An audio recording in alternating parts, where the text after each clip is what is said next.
Hello, ladies and gentlemen, this is Spider, and welcome back to another review. And today we're taking a look at the NECA 1984 Godzilla. Now, this figure originally released back in 2014, but this is the 2019 reissue version with an updated sculpt. And the figure is based on their appearance from The Return of Godzilla. So, to get things started, we'll take a look at the packaging. So here we have the box, and on the front here we have a poster of The Return of Godzilla, which looks very nice. You got Godzilla in Japanese. And what I think is really cool is that it has an opening flap, sold together with Velcro. I think that's really cool. Kind of gives the box sort of a premium feel to it. And on the inside of the flap here we have an image of Godzilla, which NECA has done their best to make him look like it's an image of the film, and I think it looks really cool. Yeah, the inside of the box where Godzilla used to be, but obviously he's not there anymore. And if you want to know what that used to look like, you can watch my unboxing video, which I will have linked in the description below. And my goodness, you can tell I filmed that video a long time ago, because I am a nervous wreck in that.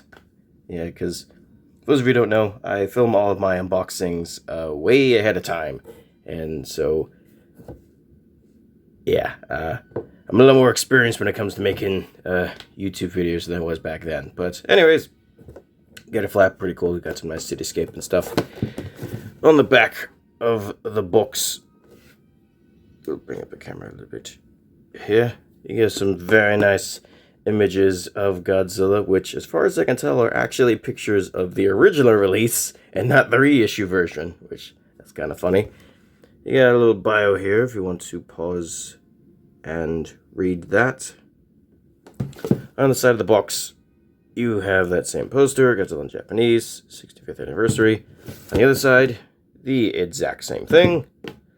On the top of the box, you have that. On the bottom, you got that. And that's pretty much it for the box. And I think it's really cool. I like when NECA started doing these style of boxes instead of this style, which I think this looks a lot better. Easier to open too.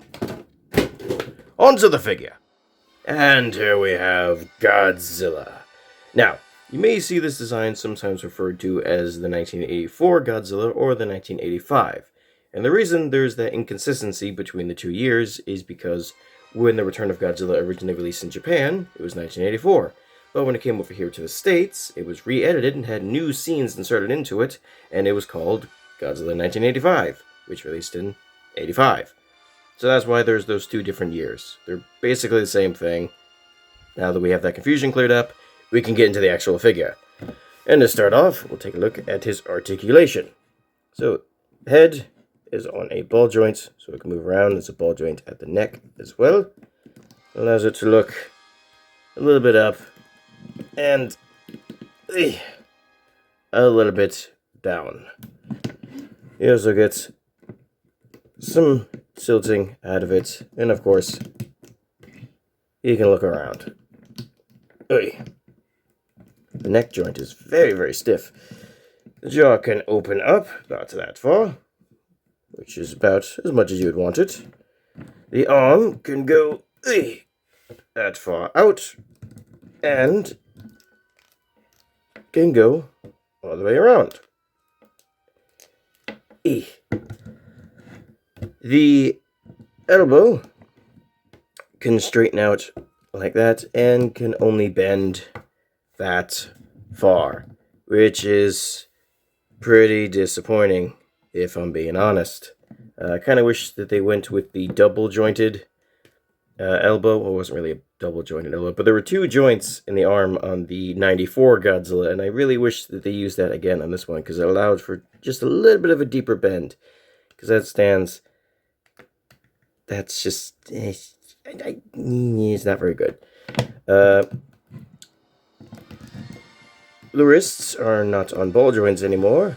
It is a rotation and a hinge, which honestly, I like a bit better, because you can get more movement out of the hand.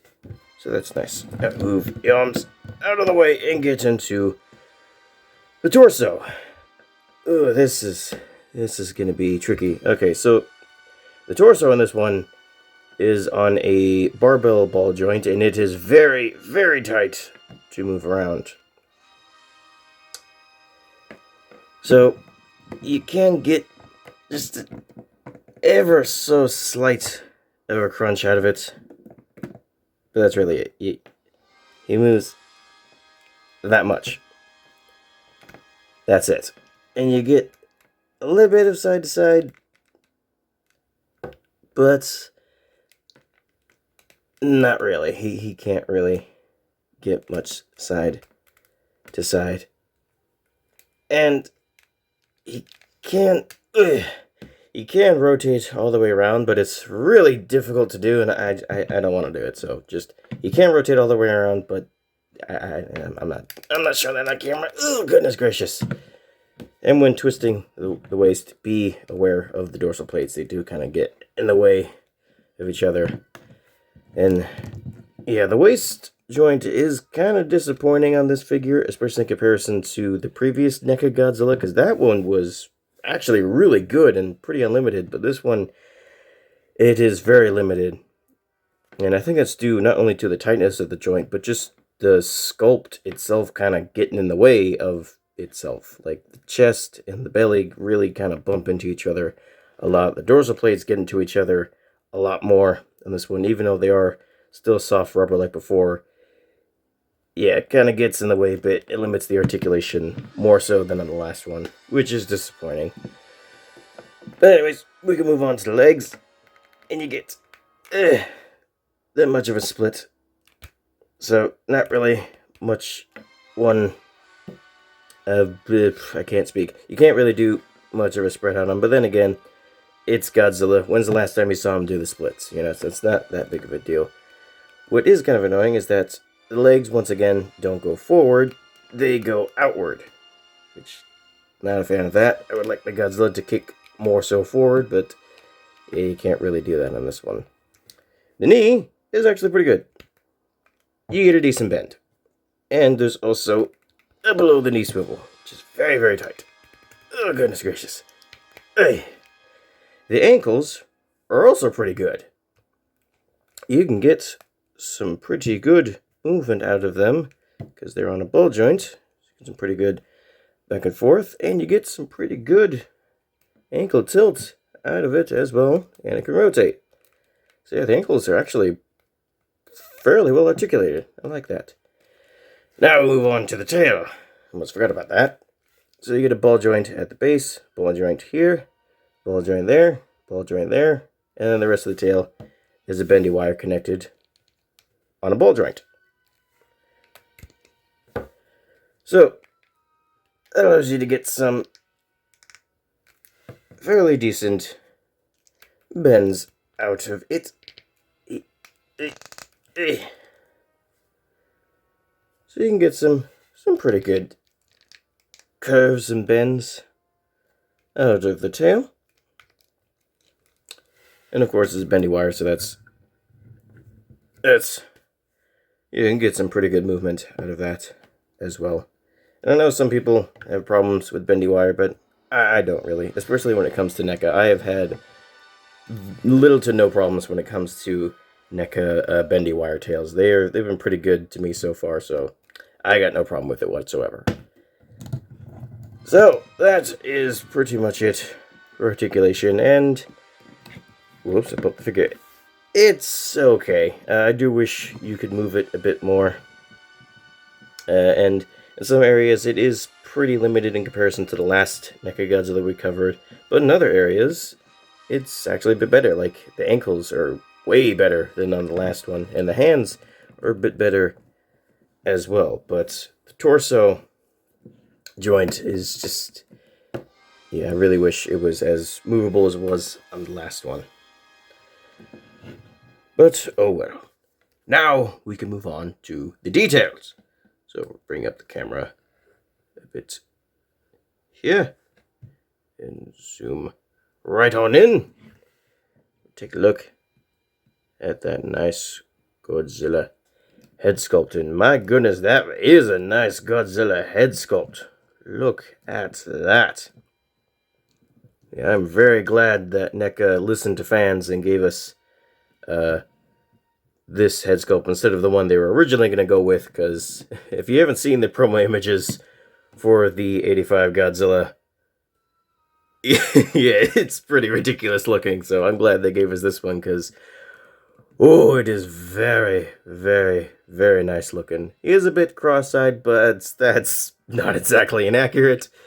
So you got his nice brown eyes, you got his nice teeth, you can open up the mouth, see all the teeth are individually painted, you got all teeth and the roof of the mouth, and as far as I can tell, there is absolutely no sloppy paint on this. They are all painted very, very nicely.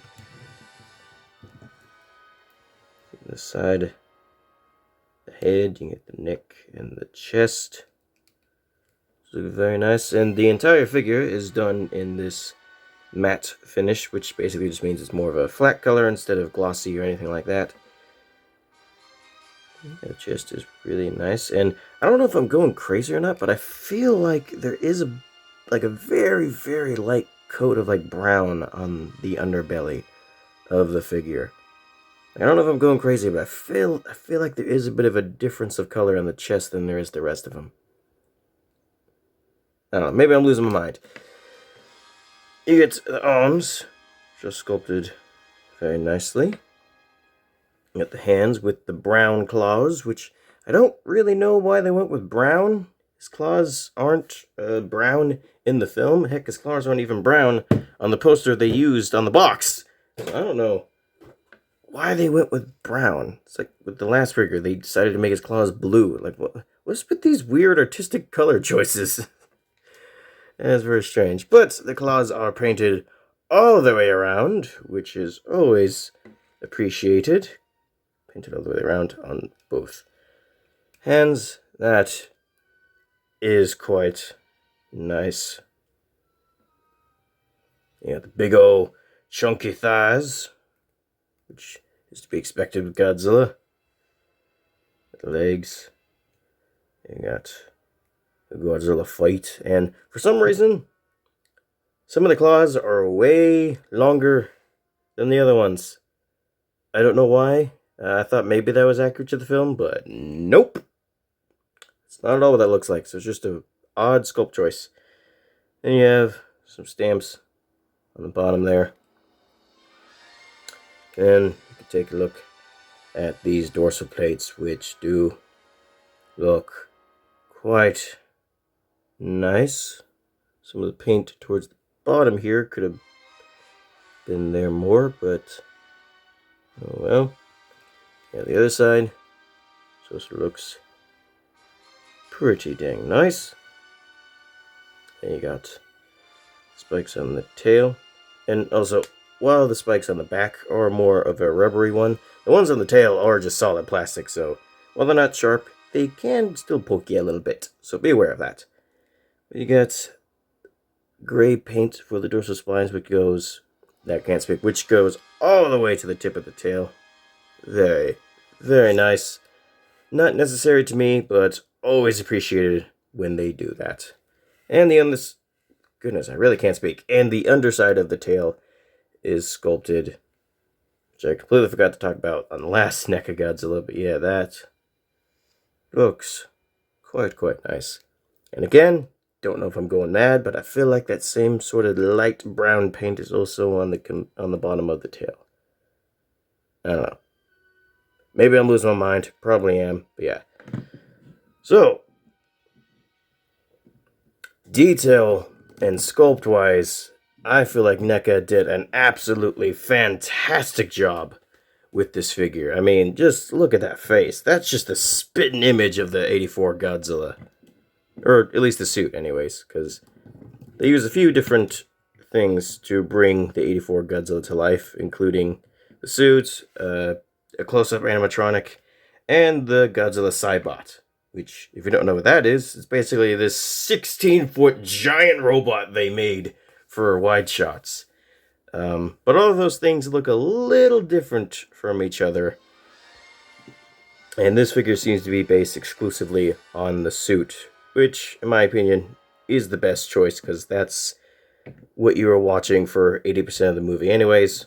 So I think that was the best choice. They went with the suit design, bump the camera. And yeah, they, in my opinion, did an excellent job of capturing that look. He looks really good to me. The only problem I have with the sculpt is I think maybe they could have made it so that there's more room for articulation. I feel like that's the one problem with the sculpt on this figure, is that they just didn't really account for articulation on him, because the arms and torso, even the legs a little bit, are pretty limited. I wish we can get a bit more out of them.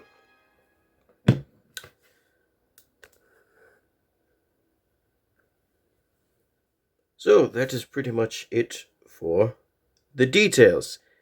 And just like the last Godzilla figure, this one doesn't come with any accessories, but it does come with a piece of paper that says this. Okay, anyways. Now, as I mentioned earlier, this is a reissue figure that has an updated sculpt that is different from the original 84 Godzilla that NECA did from 2014. And while I don't own that original figure, I can go over some of the differences that the figures have.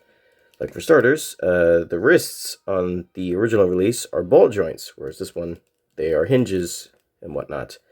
The hips are also sculpted differently. I'm not entirely sure what they changed, but the hips sit differently on the body than they did on the last one. And the dorsal spines are completely different. They are brand new sculpt. These are not all what they looked like. Ooh, that's a little too bright. On the original release. Even the little spike on the neck is different than it was then. So yeah. Also, the original release was completely covered in this more glossy look, whereas this one has a matte finish on it, which, honestly, I kind of like both of those. I have absolutely no issue with either, because the matte finish does look good, but I also think the glossy look kind of makes him look like Godzilla just came out of the water and he's still dripping wet, which, that looks cool. So, I'm fine with either of those. And I think that's pretty much all I have to say. Yep, that's pretty much it. So we should move on to the size comparisons. So to start things off, as always, here it is with a LEGO minifigure, with the Pack of Destruction minifigure Mothra, and the Pack of Destruction minifigure Godzilla. Next up, here it is with the Bandai Creations 54 Godzilla from 2002. Bandai Creations 54 Godzilla's 60th anniversary version. The NECA Ultimate Edition Gypsy Danger. The NECA Aliens Xenomorph Warrior. Just because. And finally, here it is with the previous review, the NECA Godzilla vs. Space Godzilla 1984 Godzilla. Now that we're done with all that, it's measuring time. So push down this measuring tape. Get a look at how tall this figure is. So he is nearly 6.5 inches tall. So pretty good sized Godzilla. So that is pretty much all I've got to say for the 1984 NECA Godzilla. And overall, he's pretty good. The limited articulation does kind of hold the figure back, but as far as the sculpt and detail work, he looks fantastic. So, he's got some upsides and some downsides. But you don't really have a lot of options when it comes to this design, because as far as my knowledge goes, this is the only articulated 1984 Godzilla ever. Like, this is the only one. They never made any others. For some reason, SH Monster Arts nor Hiya Toys has made a version of this design. But with how many figures they are popping out recently, it should be only a matter of time before we get a new one. But until then, as of the recording of this video, this is the only one we got, and he's not terrible.